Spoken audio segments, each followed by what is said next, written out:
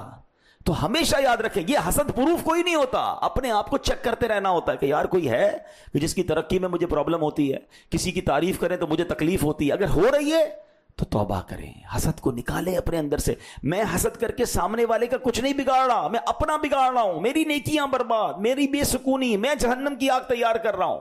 نہیں، اپنے دل صاف کریں یار، خوش ہونا سیکھیں، لوگوں کی ترقی میں خوش ہونا سیکھیں. ہاں یہ جملہ سیکھ جاؤ کہ سب کا بھلا، سب کی خیر، سب کے بھلے میں اپنی خیر. کوئی آ کر بتائے نا یار اس نے نیا بنگلہ بنا لیا، اللہ اور برکت دے. اچھا ہوتا یہی ہے، اس لوگوں کے سامنے ہی کہہ رہے تو ارے ماشاءاللہ اللہ اس کو برکت دے، دل میں تکلیف ہو رہی ہے، 2 نمبر کے پیسے سے بنایا ہوگا. بھائی ہاں فلاں نے نئی گاڑی لے لی ہے، ہاں ہاں ماشاءاللہ، مٹھائی کب کھلاؤ گے؟ اچھا اس کے سامنے بڑے اچھے بن رہے ہیں، باہر نکل کے کہتے ہیں سود کے پیسے سے لی ہوگی. اچھا اگر اس نے غلط کیا ہے تو تم کو آڈیٹر کس نے بنایا؟ وہ جانے، اس کا رب جانے نا. اس کا بنگلہ غلط، اس کا کاروبار غلط، وہ آپ کو کس نے کہا چیک کرنے کو؟ وہ اللہ اور جانے، وہ جانے. ہم ترقی میں خوش نہیں کیوں نہیں ہو رہے؟ یار یہ مشہور کیسے ہو گیا، اس کو تو ہمارے محلے میں کوئی نہیں جانتا تھا. اچھا اتنا خوبصورت کیوں ہے، میرا چہرہ ایسا کیوں نہیں؟ یہ اللہ کی تقسیم ہے. ہاں میرے رب کے خزانے ختم نہیں ہو گئے. حسد کی بجائے ایک اور کام کرنا شروع کر دیں، اور وہ کیا ہے؟ اس کو کہتے ہیں رشک. اے اللہ اس کو دیا ہے اور دے دے، مجھے بھی دے دے. میرے رب کے پاس تو جو رب اس کو دے سکتا ہے وہ آپ کو بھی دے سکتا ہے. ہم یہ کیوں کہتے ہیں اس کا چھن کر مجھے مل جائے یا کم از کم یہ برباد ہو جائے؟ یہی وہ حسد ہے جو یہودیوں کی بیماری تھی, جو بدبختوں کی بیماری تھی, آج مسلمانوں کے اندر آ گئی. چھوڑ دیں کسی کی ترقی, کسی کی خوشحالی, کسی کی خوشی میں تکلیف میں آنا چھوڑ دیں. آپ کچھ بھی نہیں کر سکیں گے, خود ہی تکلیف میں رہیں گے. اور اگر یہ ہو گیا ہے نا, ہو سکتا ہے ہو جاتا ہے, انسان ہے, میں نے کہا حسد پروف نہیں ہے ہم لوگ, تو پھر اللہ سے دعا کریں, اے اللہ میرے دل کو حسد سے پاک کر دے, اے اللہ میرے دل کو تمام برائیوں سے پاک کر دے, تکبر سے پاک کر دے, اے اللہ غیبت سے پاک کر دے, مسلمانوں کے کینے سے پاک کر دے. انجوائے کرنا سیکھیں, خوش ہونا سیکھیں دوسروں کی خوشیوں میں. ہاں یہ دعا کر سکتے ہیں, اے اللہ اس کو دیا ہے مجھے بھی دے دے, تیرے خزانوں میں تو, اور اس کو اور دے, یہ بھی کہا کرو. بلکہ میں مشورہ دیتا ہوں, جس سے حسد ہو گیا نا, پہلے چیک کر لو کہ ہاں یار ایک بندہ ہے تو صحیح, کہ جب بھی اس کی ترقی سنتا ہوں, جب بھی اس کی جناب کوئی بڑی بات اس کو مل جاتی ہے تو مجھے تکلیف ہوتی ہے. اب آپ اسی کے لیے دعا کرنا شروع کر دیں, اے اللہ اس کو اور دے. آپ کہیں گے مولانا صاحب بندہ ہی اچھا نہیں لگ رہا, اس کے لیے دعا کہاں سے کریں؟